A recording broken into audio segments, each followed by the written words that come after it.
What's up everybody, another beautiful day in the Emerald Dream, and today we're taking a look at Mythic Larodar as an enhancement shaman. So on pull you want to pop Primordial Wave into Elemental Blast, then Ice Strike, Storm Strike, but do not touch Lava Lash unless you have a hot hand proc. And this is to make everything line up with the first ad spawn. So jumping back a bit here, you can see I pop Elemental Blast, everything else, and then I wait for the ads to spawn. I just sit on my Maelstrom there. Flame Shock one of them because they spawn far away. If they spawn on top of boss, you can just Lava Lash spread, but if they don't, you want to make sure Flame Shock is ready as well. So I Flame Shock one of them, Lava Lash to spread it, then I Lightning Bolt, which means I get 32% haste.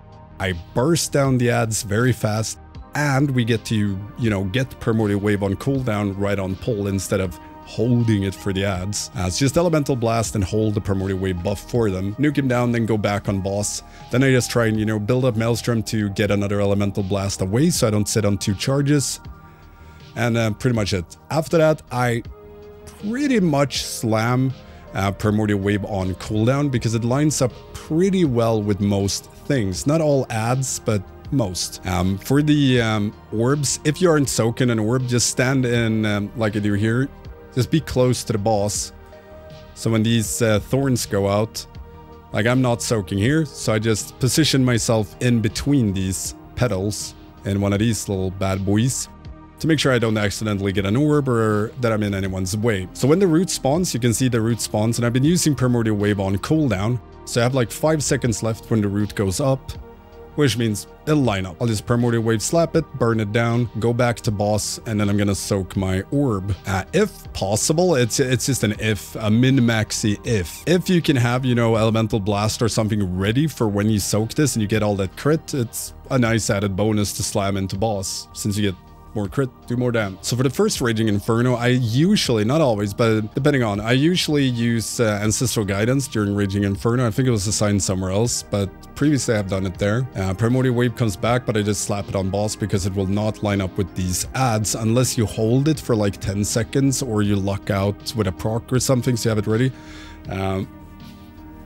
But as you can see, it will be up a few seconds into them. So depending on how fast everyone else is at killing it, you might get it off anyways, which I do here. When we get Igniting Growth, like here, just stutter step near existing fire. You see there I'm pinging for all the bad boys. So we just stutter step real close to make sure it doesn't spread everywhere. New roots going out. And this one, again, you can see here, I have the wrong idea here because the roots are going out. So I prop Primordial Wave and Elemental Blast, and I still have the buff running. It's this little weak core here, or if you look here, 8 seconds left. If they had been fast with getting the root out, I would have been able to Primordial Wave it. So I think that's what I did there. I popped it in hope of being able to pad on the root with it, but I couldn't. So then we just slam it on boss. But if you can, it's always nice to, do a little root pad.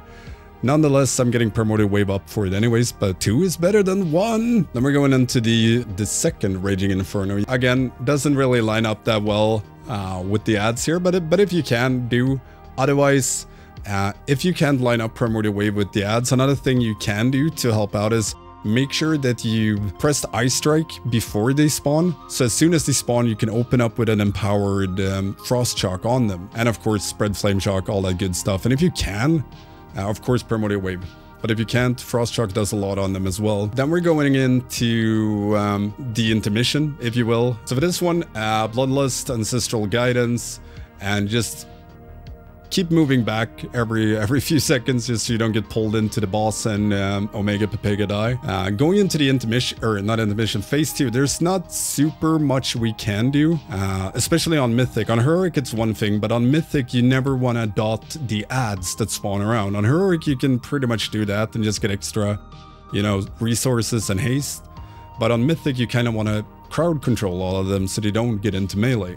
So one thing you can do as enhancement is play Earthbind Totem or Earth Grab or whatever it's called, because then you can just throw it on any of the treants and root them. Another thing I do play on, or did play on Mythic for our first kill, was Thunderstorm with the knock away, not the knock up, but knocking them away. So if they ever were close, I could just run back, pop Thunderstorm, knock them out in the fire again, potentially root them to just help out, because you really want the ads to be away. Sadly, you don't want to pad on them. Another thing to keep an eye on Mythic is the damage taken Because whenever tanks get slammed, they need to leech from you, and they leech a lot on Mythic. So you can help that by, you know, healing surging yourself, always having Earth Shield up, or popping a cooldown if it ever gets sketchy. You can see there, the mad play. Look at this. Oh my god, absolute god gamer. Running back, see the treant there? I got my sight on you, boy. And then I knock him out. Probably the best enhancement shaman in the world. I don't think anyone could have pulled off a knockback like that. Ooh. Otherwise, there's really not much to say in this phase. Slap boss, don't die. Loot Hearthstone of the Flame.